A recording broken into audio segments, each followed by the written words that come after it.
Imagine waking up to the sound of people praying for your absolute demise. A girl opens her eyes and sees two adorable nuggets who look like they want to skin her alive. Ouch, her head is pounding, and these kids are acting like she's a literal monster. She checks her body and realizes something is very, very wrong. Where is she, and why is she dressed like a prehistoric jungle reject? She asks who they are, but their response is anything but warm. Apparently, she's the bad female who usually beats them every single day. They think she's just faking amnesia to trick them into letting their guard down. She tries to play it cool, but her brain is doing backflips. Who am I? She asks, but the answer is a total nightmare. She's Sian, the weak, smelly, and absolutely hated villainess of this world. Even the chibai version of her is considered a super bad female. Our girl is shook because she's actually a survivor from a high-tech apocalypse. One minute she was in a massive explosion, and the next she's transmigrated into a novel. Flashbacks of her past life show she was a total savage, but this is a whole new level of chaos. She realizes she's stuck in a body that isn't hers. And not just any character, but the abusive mother of the novel's four main antagonists. These four snake beastmen grow up to be cold-blooded killers who hate her guts. In the original story, these kids suffered inhuman abuse at her hands. Because of that, her original ending was beyond tragic. They eventually grow up and literally torture her to death for revenge. She looks at these tiny brats and realizes they are her future executioners. She tries to be nice, but they flinch as if she's about to strike them.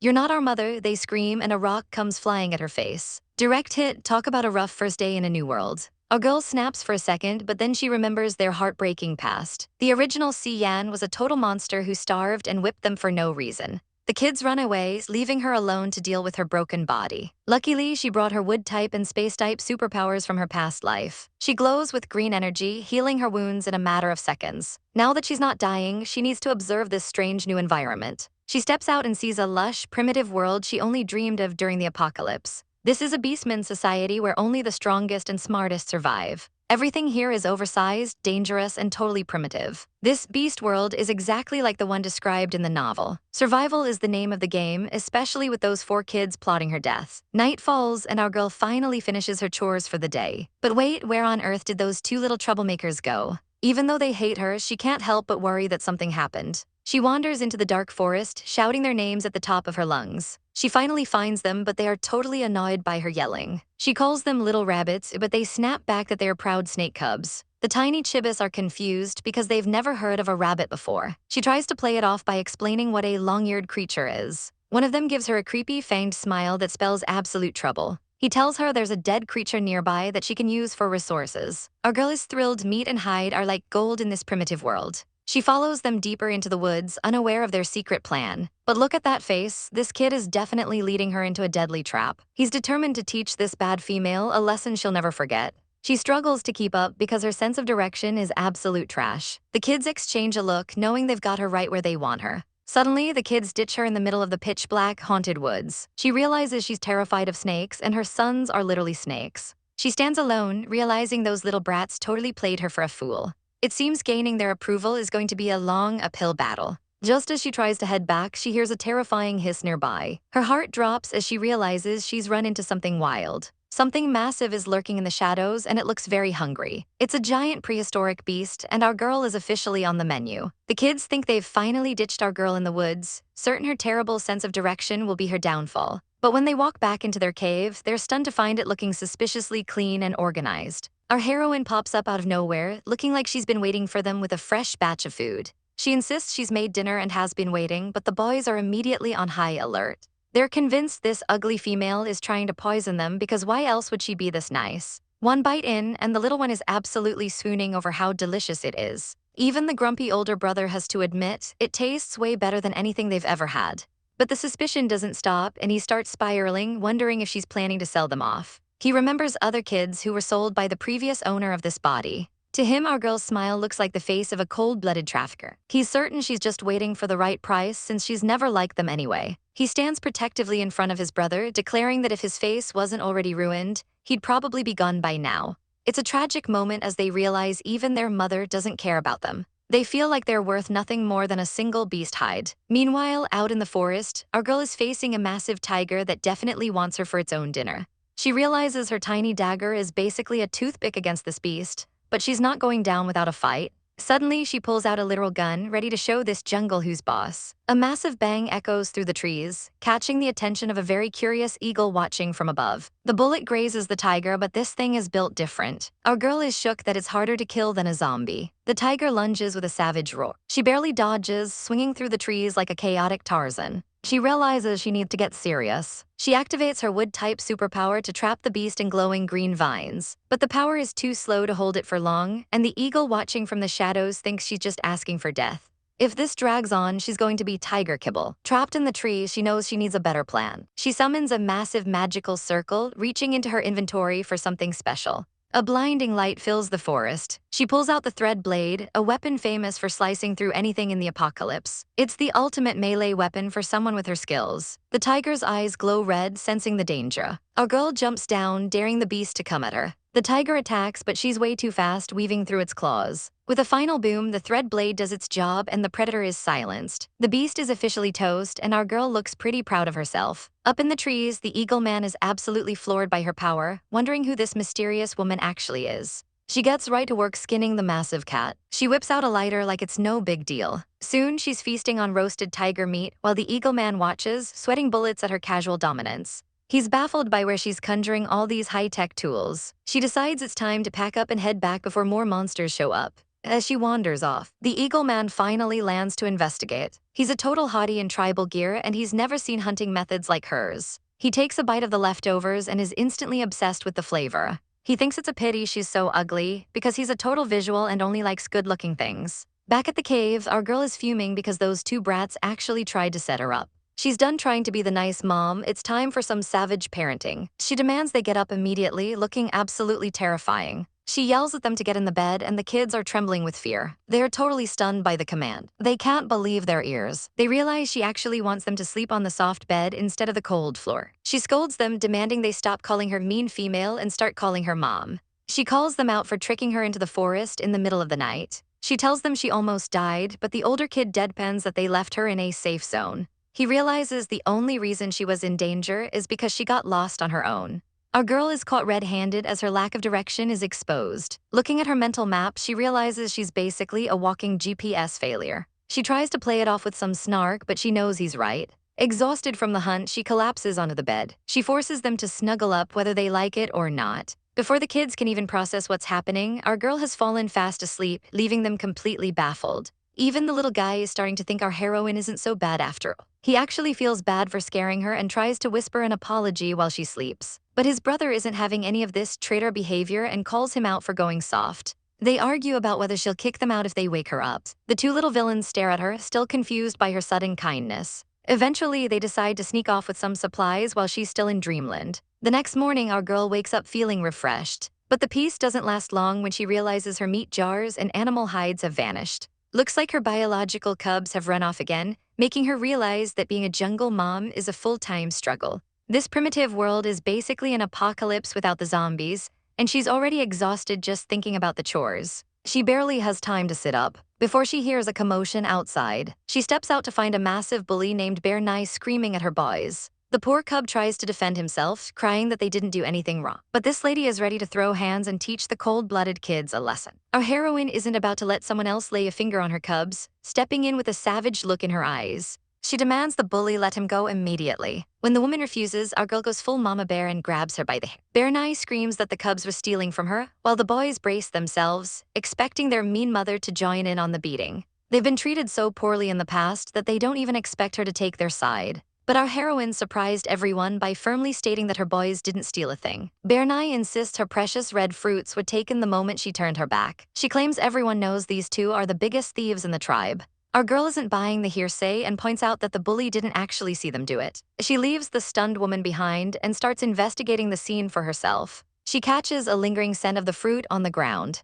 and starts tracking the real culprit. She spots some very specific paw prints leading away from the clearing. These definitely weren't left by her snake beast cubs. She follows the trail through the brush and finds a group of bear cubs hidden away, stuffing their faces with the stolen fruit. It turns out Bear Nye's own children were the thieves all along. Caught red-handed, the little bears can only growl in guilt. Our heroine confronts the bully with the truth, looking absolutely iconic. She demands a full apology for West Blue and North Clear right now. Bearnai is still acting trashy, refusing to apologize to snake beastmen. She tries to play the victim, claiming she worked hard for that fruit. But our girl has zero patience for logic-defying bullies and demands the apology again. When the woman keeps yapping, our heroine delivers a satisfying punch straight to her gut. And she doesn't stop there, following up with another hit to keep her down. She tells the bully to cut the crap because wrongly accusing her kids is a separate issue. Finally broken, Bearnai drops to her knees and sobs out an apology. She runs away crying like a loser, leaving the boys absolutely stunned that their mother actually scared her off. The cubs are so overwhelmed by this new version of her that they consider running away themselves just to escape the intensity. Our girl looks down at them with a stern expression, asking exactly where they think they're going. The boys are still convinced she's a bad female who's just waiting for the right moment to strike. Back inside the cave, our heroine gets a fire going to prep some dinner. The boys are shocked to see her using divine fire so casually. They start whispering, wondering if she's been possessed since she fought for them instead of hitting them. One of them is convinced there's just something fundamentally wrong with her head now. Ignoring the tiny critics, she offers them some freshly cooked food. The older one tries to act tough and refuses, worrying that the food might actually be poisoned. Our girl just shrugs and tells them to take it or leave it. Eventually, hunger wins and they stare at the delicious meal. The younger one takes a bite and is instantly ascended by the flavor. They can't believe the bad female actually made something this good. Later, our heroine starts brainstorming how to improve their living situation. She eyes a piece of wood, wanting to craft a bucket, but she lacks the proper tools. The boy asks why she doesn't just use the snake scale their father left behind. She's taken aback, not realizing she had such a legendary item in her inventory. She digs through her things and finally finds it. The scale glows with a mysterious purple light, looking more like a divine relic than a tool.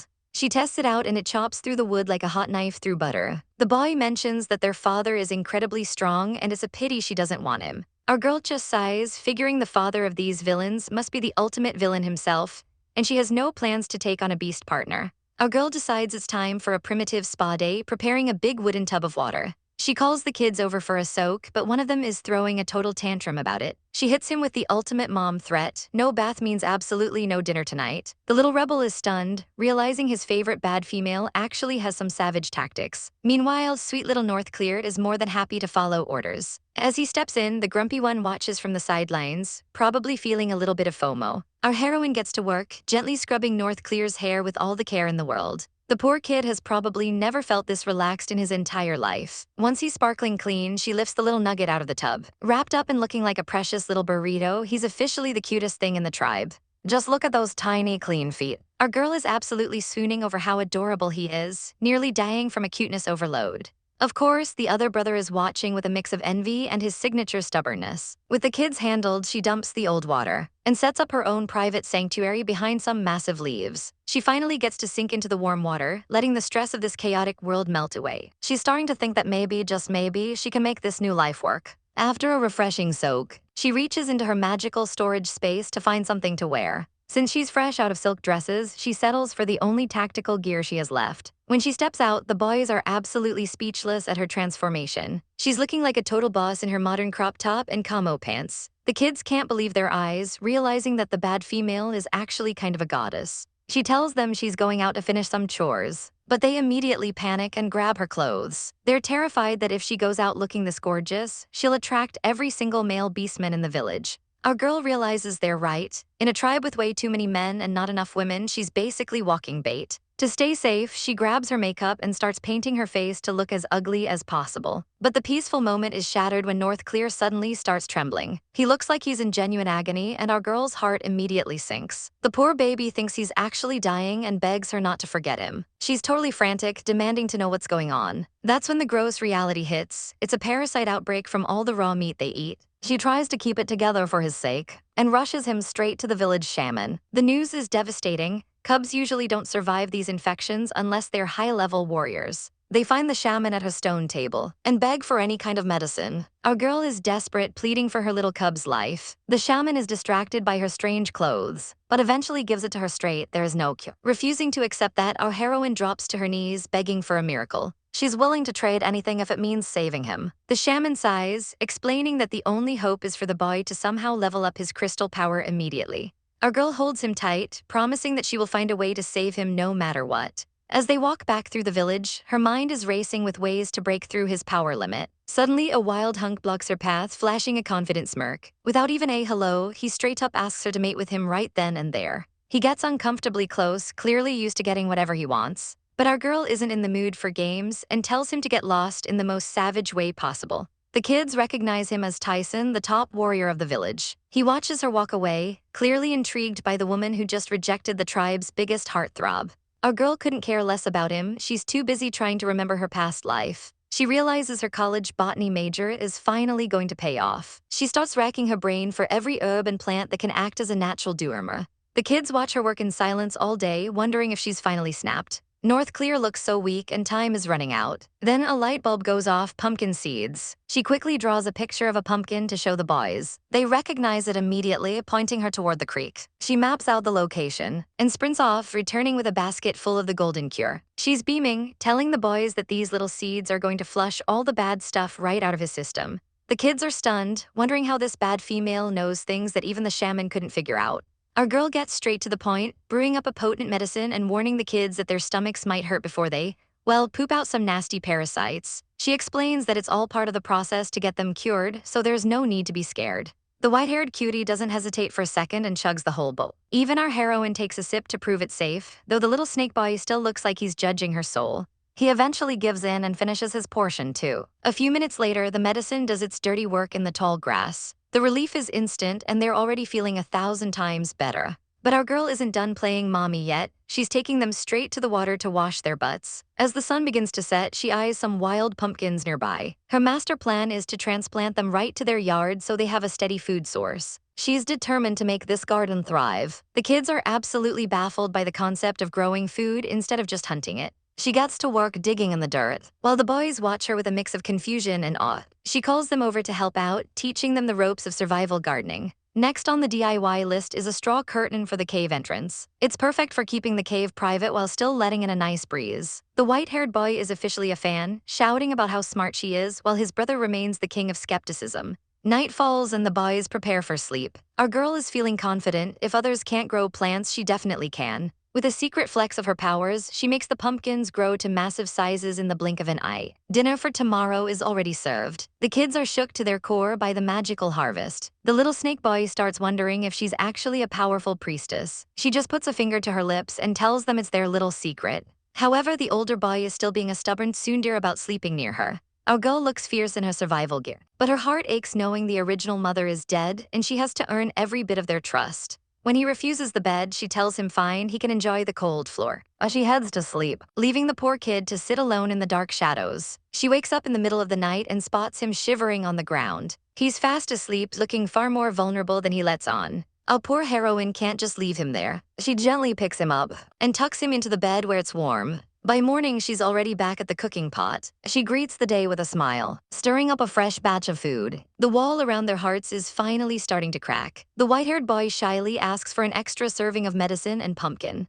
Our girl realizes they aren't just being greedy, they're trying to help their other brothers. He admits they want to take care of East Red and South Ink. Being the savage sweetheart she is, she wraps up a care package in a leaf for them. She gives them strict instructions on how to use the medicine. The two boys dash off through the forest, carrying their precious cargo. Even the skeptical snake boy can't help but notice that she's nothing like the other selfish females in the tribe. They arrive at another cave and hide in the bushes to observe. Inside, the vibe is totally chaotic and toxic. A couple is living it up while treating the children like garbage. A man heartlessly kicks one of the boys, calling them unwanted, cold-blooded animals. He mocks them, saying they only have a place because of a kind master. The boys watch from the shadows, their hearts heavy with the reality of their situation. They remember how the original heroine heartlessly sold them out, leading to this miserable life. It's a tragic realization. They quietly turn back knowing that as strange as their new mom is, she's a little angel compared to this nightmare. They walk away, more determined than ever to protect their new home. The little white-haired cub looks at the leaves with total suspicion,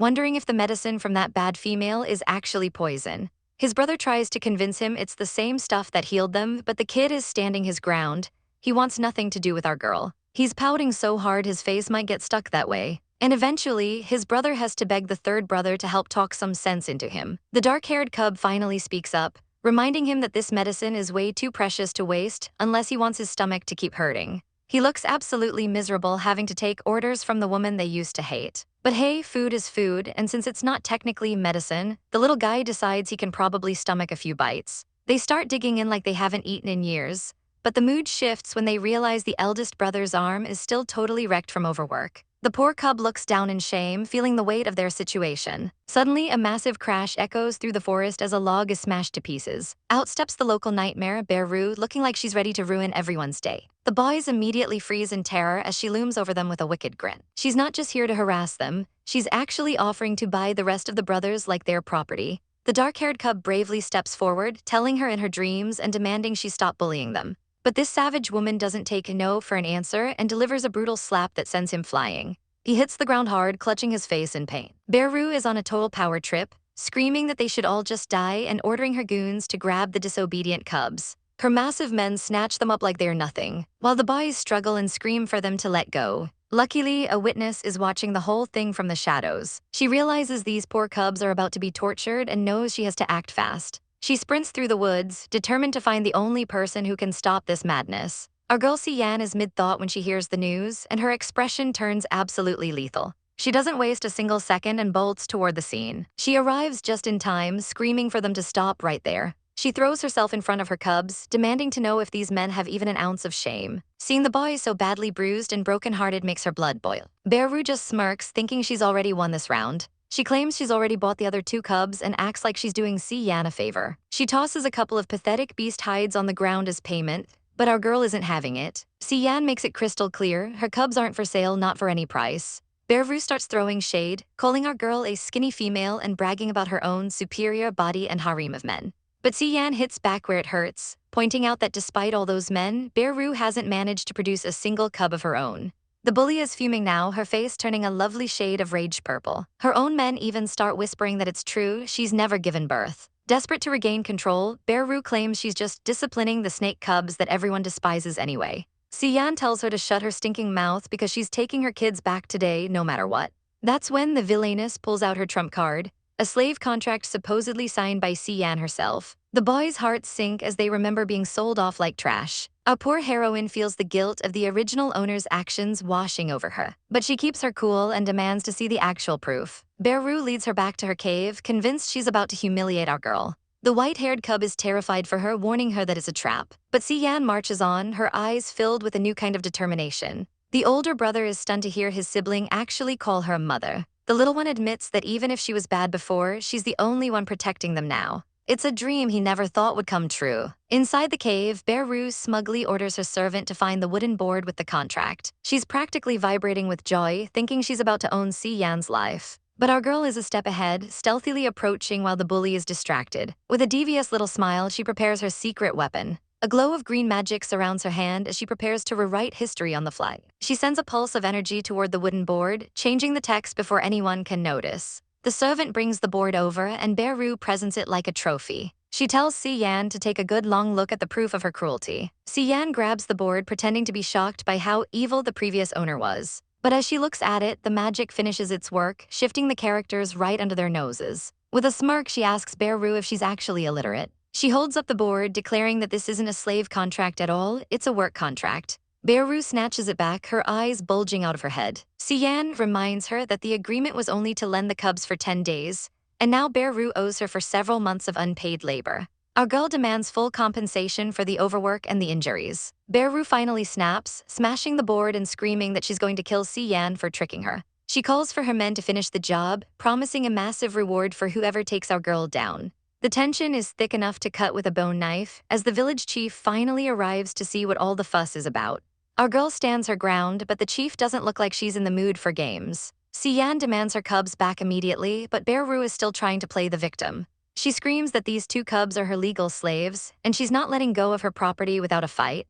But our heroine is 3 steps ahead and demands to see the actual slave contract. Beru starts stuttering, looking like she just swallowed a fly because she knows she's full of it. She tries to pivot, claiming she paid 2 animal hides for 10 days of labor. Sian sees her opening and puts on a masterclass in acting, telling the chief that Beru is twisting the truth and trying to kill her. She plays the vulnerable female card perfectly, sighing about how easy it is for people to bully her since she doesn't have a male to protect her. The chief orders the cubs to be returned, but Beru plays her final, desperate card, These aren't just any cubs, they're snake beastmen. She starts wailing about her first mate being killed by a snake beastman trying to incite a mob. Suddenly, the drama is interrupted by a panicked villager announcing that the tribe's salt has vanished. Beru looks like she just saw a ghost and not the friendly kind. In this world, salt is more precious than gold, and without it, the tribe won't survive the season. Our girl realizes this is a setup, but before she can blink, Beru is pointing a finger and screaming that Si Yan is the thief. She claims the salt disappeared the moment Si Yan's family arrived. Beru demands a full-body search right here, right now.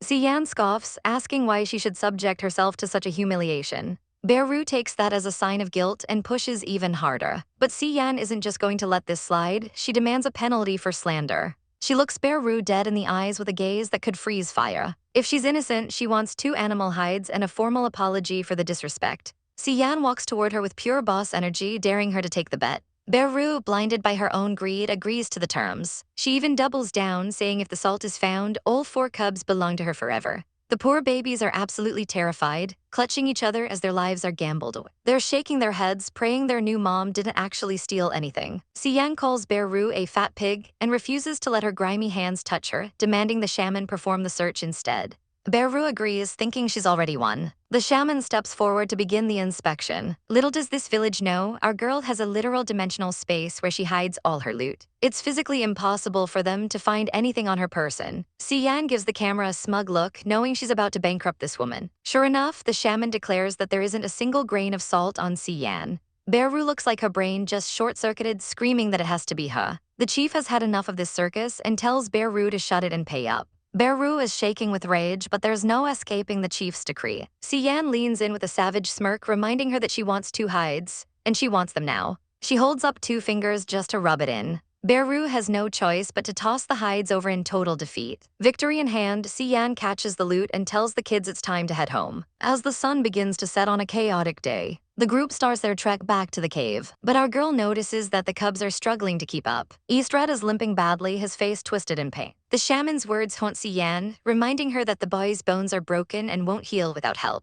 In a surprising move, our heroine immediately hands her hard-earned hides back to the shaman. She's trading her only wealth for 2 bottles of medicine. She's putting the kids' health above her own comfort, which is a total 180 from her original villainous reputation. She approaches Eastred and asks if he can still walk. The little cub glares at her with pure defiance, still not trusting a word she says. He's clearly in agony, his leg dragging in the dirt. But his pride is even bigger than his injury, and he refuses to let her help him. Si Yan has 0 patience for this tough guy act and just scoops him up into her arms. The cub is absolutely stunned by the sudden contact. She gives him a look that's surprisingly gentle, even if her words are sharp. Of course, the little brat thinks this is some kind of trap and starts panicking. He screams for her to let him go, calling her a bad female. Si Yan tells him to pipe down and behave himself. He responds by literally biting her hand like a wild animal. Our girl doesn't even flinch, warning him that if he keeps struggling, even the best medicine won't save his leg.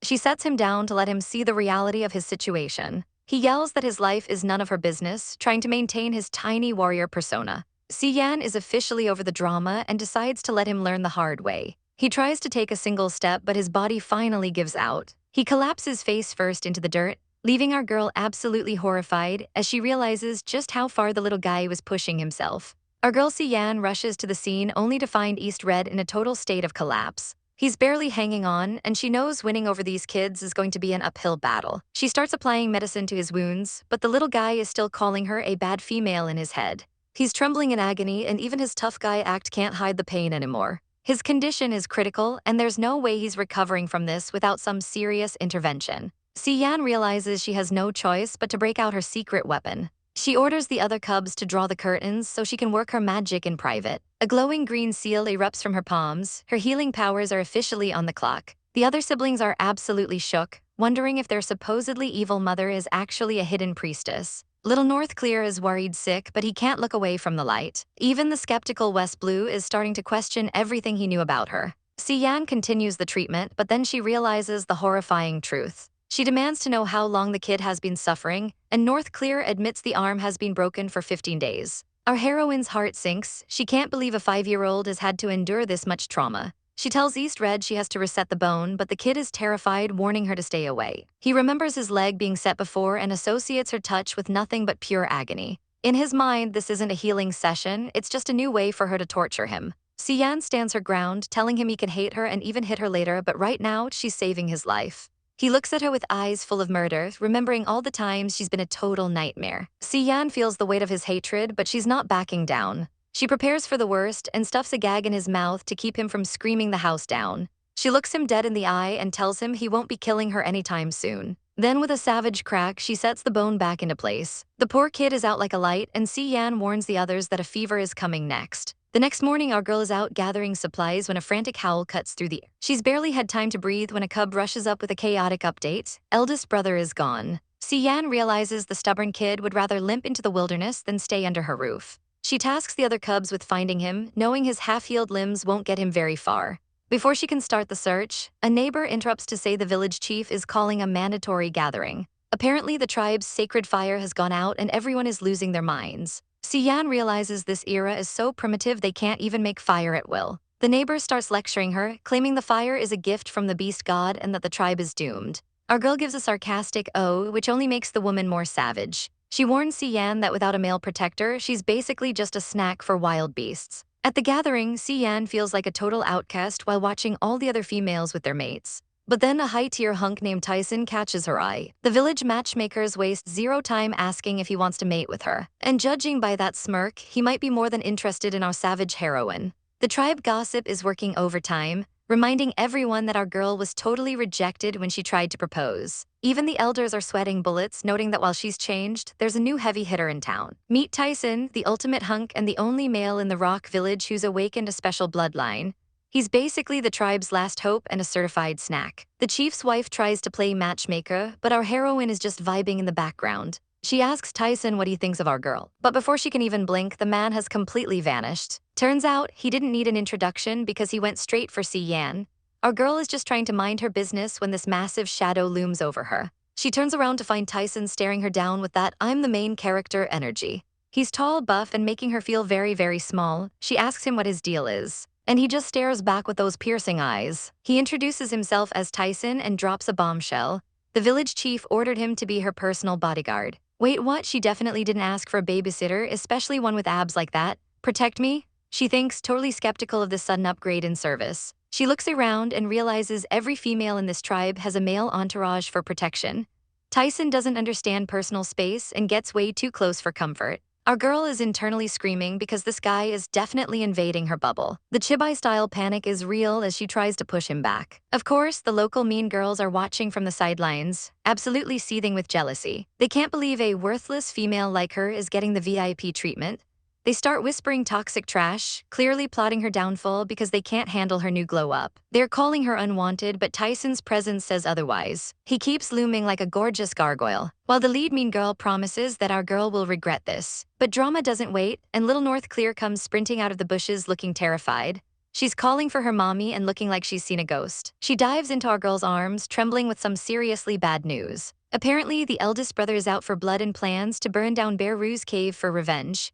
Our girl's heart drops because that kid is playing with literal fire. To make matters worse, he's using fire stolen from home, which is a huge taboo. In a world where the sacred fire is everything, having an unauthorized flame is a death sentence.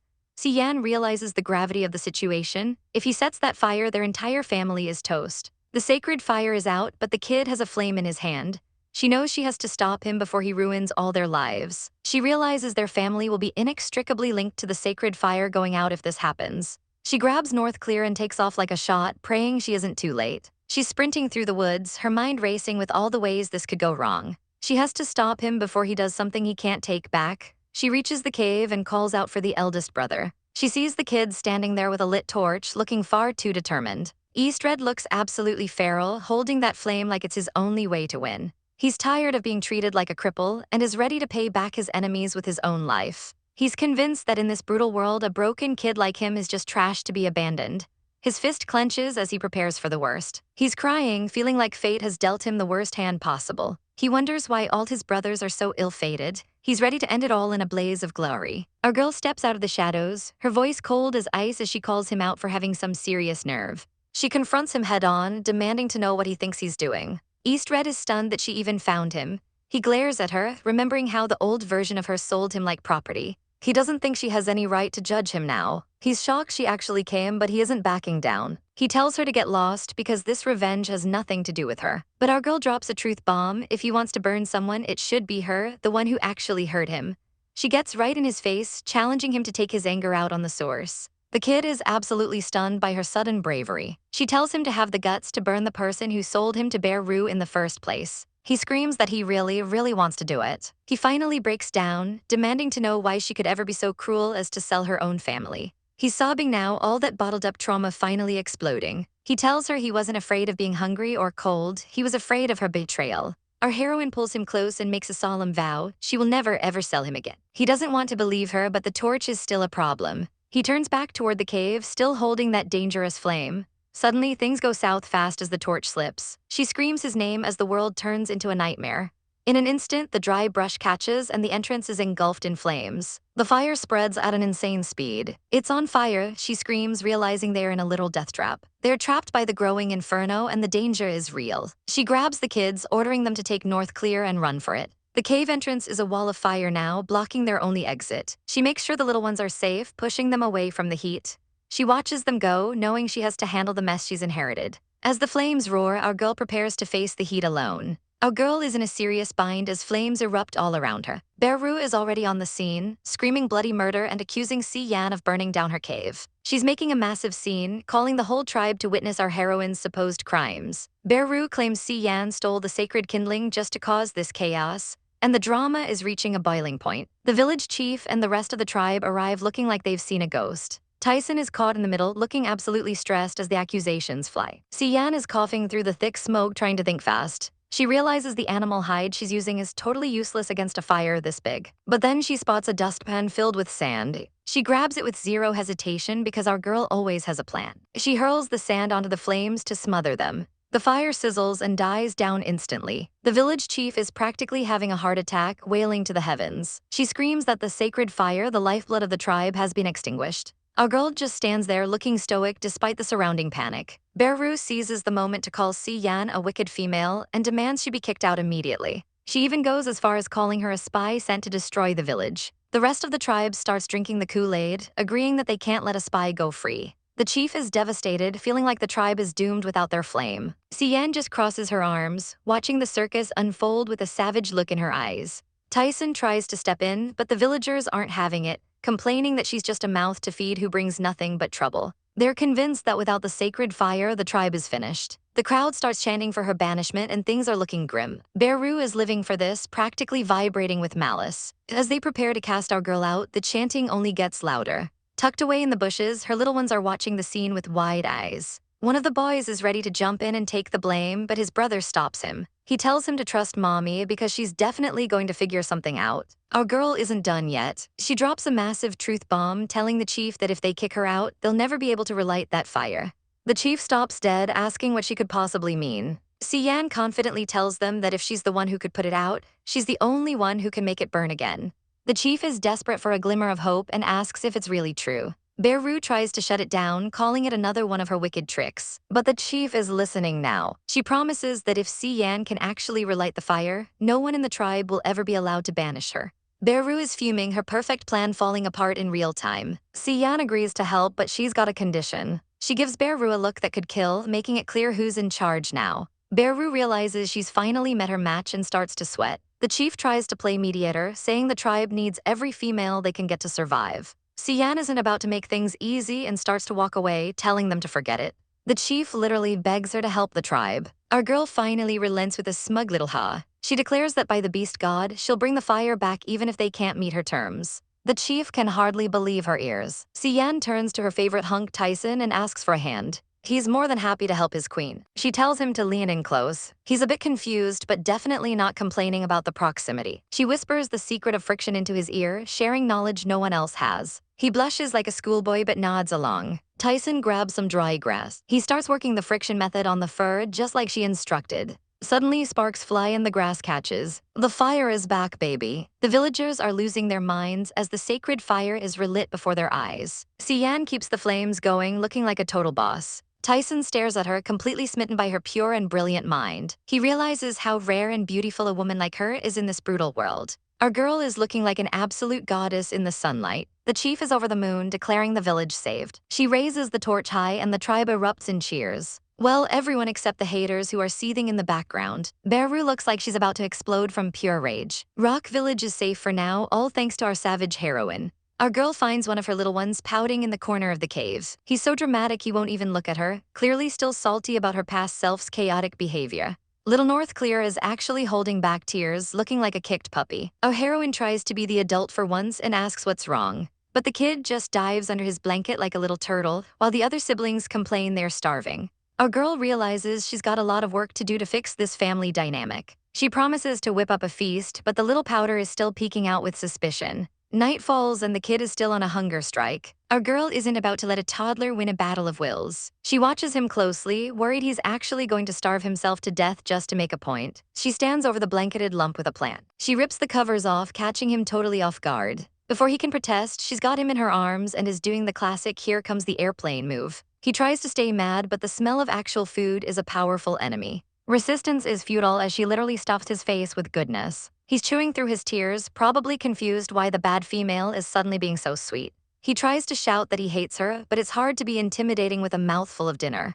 Our girl just leans into the villain role, telling him she'll force him to call her mommy if she has to. The poor kid is absolutely stunned by her sudden dominance. She just keeps the food coming, silencing his protests with every bite. The next morning, the kids wake up to find their new mommy already on the move. She's looking fresh and ready for a productive day. She casually drops the news that she's going hunting. The kids are absolutely floored because apparently females in this world don't do the heavy lifting. The eldest brother is convinced she's just using it as an excuse to abandon them again. Our girl gives the youngest a sweet head pat, promising she has a plan. She heads out, leaving the boys to their own devices. The eldest is already throwing a tantrum, certain they've been dumped. But the younger brother is starting to see the light, telling his bro he needs to be nicer if he wants her to stay. He's actually starting to trust her, even if the others aren't there yet. She's looking gorgeous even while foraging in the wild. She finds some paralysis fruit, which is basically the local version of a knockout drug. She's filling her basket with all sorts of goodies. She even finds some giant lettuce that makes her look like a chibai in paradise. She spots some other beastmen in the distance, but stays focused on her own tasks. She checks on the traps she set earlier. And jackpot, something fell for it. It's a cute little purple rabbit, and dinner is officially served. Our girl gives a savage little smirk, knowing she's about to prove everyone wrong. Back at the cave, the kids are moping around, thinking they are alone. But our girl arrives like a total boss, loaded down with a massive hole. She drops the loot, and the kids can't help but be impressed. They swarm the basket, shocked by the amount of food she actually brought back. The eldest is trying so hard to stay mad, but his eyes are practically popping out. Our heroine doesn't miss a beat and asks if they know how to tan hides. North Clear is eager to help, showing off his skills. He uses a sharp snake scale to scrape the skin, and our girl is genuinely impressed by the quality of the tools. He proudly explains that when he grows up, he'll have his own scales to help her. This makes the eldest brother absolutely fume with jealousy. He thinks his brother is being a total traitor for sucking up to her. Our girl just watches them with a soft smile, enjoying the chaos. She helps the little one with the hide, bonding over the hard work. The eldest tries to downplay it, saying tanning is a basic skill any male can do. He's desperate to prove he's still the man of the house. But our heroine makes sure to give North Clear all the praise he deserves. She gives him a wink and a head pat, driving the eldest brother even more crazy. Then she gets to work on the meat, hanging it up for everyone to see. She starts rubbing salt into the slabs, which is a total mystery to the kids. She explains that it'll preserve the meat for months, but the eldest isn't buying her science lesson. Our girl just gives a knowing look, telling him he'll see the truth in a few days. West Blue mentions that the village chief helps them out when they're starving, but our girl remains cautious about sharing her secrets. If she teaches the tribe food preservation, many more beastmen could survive the harsh winters. The cubs admit the tribe isn't exactly friendly to them, but the chief is the only one who showed them a shred of kindness. Our heroine realizes that despite the tribe's savage nature, the chief might be worth talking to. Suddenly, little North Clear comes sprinting toward her with big news. This kid is an absolute cinnamon roll, and she can't handle the cuteness. He's eager to see what she's doing with the beast hide. But our girl's heart breaks when she sees his tiny hands are red and swollen from tanning the leather. She swoons over what a good cub he is and gets to work sewing him something special. He even offers his own hair to use as thread. Talk about hardcore dedication. He's clearly the most precious thing in this forest. When she finally finishes the garment, the little guy is confused because it looks way too small for her. She laughs and tells him to try it on because it was actually made for him. She holds up the custom-made hide, ready to see her cub in his new fit. She insists it's a gift, and she tells him to go ahead and change into his cute new skirt. Meanwhile, West Blue is lurking in the shadows, probably feeling a massive wave of FOMO. North Clear steps out looking absolutely adorable in his new gear. Our girl can't help but tell him how pretty he looks. This compliment sends the poor kid into a total spiral of shyness. He's so overwhelmed that he starts spinning, until suddenly a massive white snake tail appears. Our girl's eyes go wide as she realizes what's happening. A giant white snake is now towering over her. Our poor heroine is sweating bullets, her worst nightmare coming to life. West Blue explains that the kid got so excited he just couldn't control his transformation. He decides to make a run for it, leaving her alone with the giant serpent. The trauma is hitting hard as she remembers her intense fear of snakes. But she sees the sadness in the snake's eyes and knows she has to be a brave mommy. She psychs herself up, telling herself she has to get used to her cub's true forms. In a total boss move, she leans in and kisses the snake right on the nose. The cub is thrilled and leans into her, though she's still stiff as a board. West Blue watches from the bushes, stunned by her bravery. The white snake starts nuzzling her affectionately, eventually wrapping its massive body around her in a giant hug. He even gives her a little smooch back. Our girl is frozen in a state of pure shock, until her brain finally short-circuits and she faints dead away. By sunset, she's managed to pull herself together and starts boiling water. She's prepping a warm bath for the boys, but West Blue is preoccupied admiring his own new skirt. He notices she even embroidered the character for West on it. His little heart is pounding so fast he can barely stand it. She calls him over to the tub, and he tries to keep his cool while approaching. The older cubs are watching from a distance, feeling totally neglected and wondering why they didn't get handmade skirts. They're starting to doubt if they're even worthy of her love. West Blue, being a typical brat, starts yelling that he refuses to wash his hair. He's being super stubborn about it, so our girl just sighs and agrees to skip the hair today. He hops into the tub for a soak, and once he's clean, he looks incredibly precious in his new outfit. He's struggling with a shameful sense of happiness because he's actually starting to love her. He tries to fight the feeling, but then he decides he wants to show her his snake form too. He looks at her, debating if he should risk it. He's worried he'll scare her away, but he figures if North Clear did it, he has to try. He's ready to take a beating if it means being close to her. Suddenly, he transforms into a sleek green snake. He slithers up behind her while she's busy. Our girl's soul leaves her body yet again as he wraps himself around her leg. She watches as the green snake curls up for a nap at her feet. She's convinced this is going to be the actual death of her. She remembers how cute the white snake was, and resolves that as long as they're happy, she'll just have to get used to the slithering. The next morning, the sun rises over the cave, and our girl heads out for another day of survival. She's feeling confident after her last hole, and sets off to see what else she can hunt today. But as she wanders deeper into the woods, she notices something strange. There isn't a single fierce beast in sight. She's left standing there wondering if she's just incredibly unlucky or if something else is going on.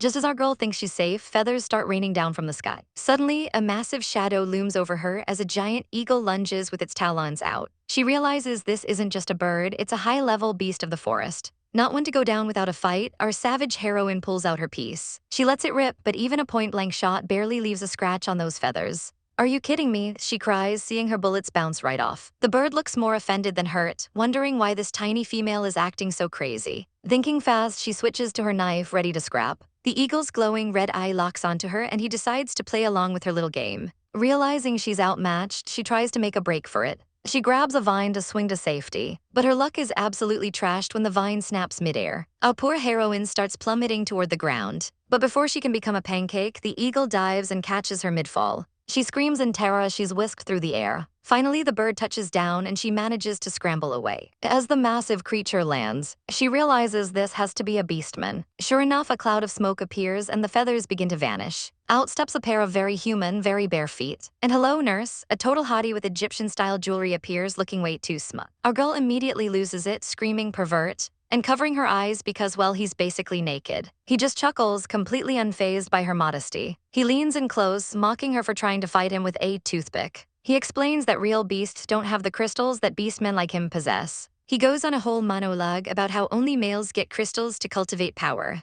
Our heroine is low-key horrified, thinking the females in this world have it rough. But then this guy drops a bombshell. If she mates with a powerful male like him, she can share his power. He officially offers himself up, bragging about his top-tier looks and strength. But our girl shuts that down real fast with a cold "I'm sorry." She drops the ultimate truth bomb. She already has a man and 4 kids waiting for her. In her head, she's like, "Look, buddy, I'm a one-man woman, even in a crazy world like this." She can't just pick up a second husband on a whim. The guy is stunned, but then his brain does some weird mental gymnastics. He assumes she wants him to be her primary male instead. She's absolutely floored by his audacity, while he brags about being a genius from White Eagle City. He's busy swooning over himself when a familiar voice cuts through the air telling him to back off. A massive silver wolf emerges from the brush, looking ready to tear someone apart. Our girl recognizes the crystal on its head and realizes it's Tyson. She's so relieved to see her big fluffy protector. Tyson tells her to hide while he handles this bird brain. The two titans clash in a flurry of fur and feathers. Our heroine watches from the sidelines, stunned by the sheer destruction of the fight. She realizes they're from the same tribe, but they're definitely not playing nice. She knows she can't just sit there, she has to help her wolf. She grips her knife, waiting for an opening. But the owl beastman isn't done with her yet, creating a massive gust of wind. Before she can react, those giant talons snatch her up again. Tyson howls in fury as his female is carried off into the sky. Our girl is spinning, dizzy, and completely over this flying nonsense. She begs him to just let her go, but she's just a passenger on this chaotic ride. He finally drops her and she hits the ground with a painful thud. The eagle looms over her once more, and our poor heroine can only scream that she's terrified of heights.